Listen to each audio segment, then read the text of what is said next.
So in Matthew chapter 14, we see that the disciples and Jesus were teaching all over, and they had just fed 5,000 people, and they were getting ready to go to another town.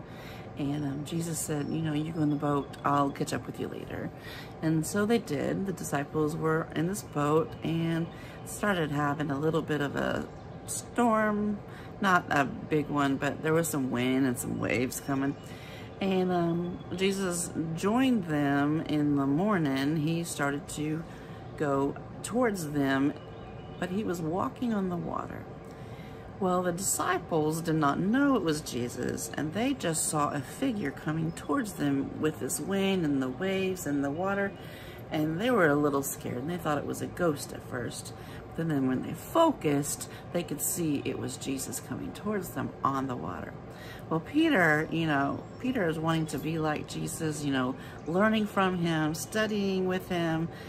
And so he's like, well, Jesus, if that's you, Lord, if that's you, I want to be on the water with you. I want to walk on the water. Call me out.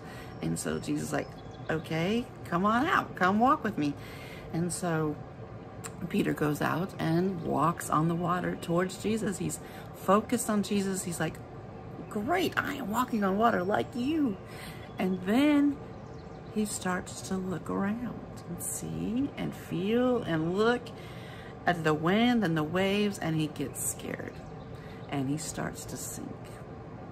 And he panics. And he's, not walking on the water anymore, not focused on Jesus. But Jesus reaches down and grabs him and pulls him back up and pulls him into the boat. So, how can we apply that to our lives? Are we focused on Jesus, or do we let distractions pull us away? Do we let the distractions pull us down?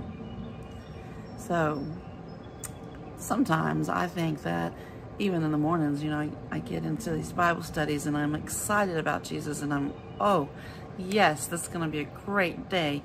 And then some situation will pull me away, or even a thought of my own pull me away, and I've got to get back. I got to focus back on Jesus.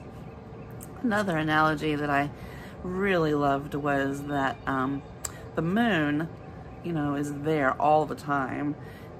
But we only see the parts that are shining or reflecting the sun. Well, why don't we see the other parts? It's because the earth, or the world, blocks it. The earth blocks the sun. So then we can't reflect, or the moon can't reflect the sun shining. That's a big one, because doesn't the world get in our way too of reflecting God's sun for us? What's distracting you today?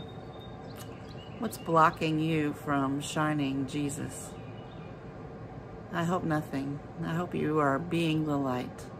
I hope you have a great day.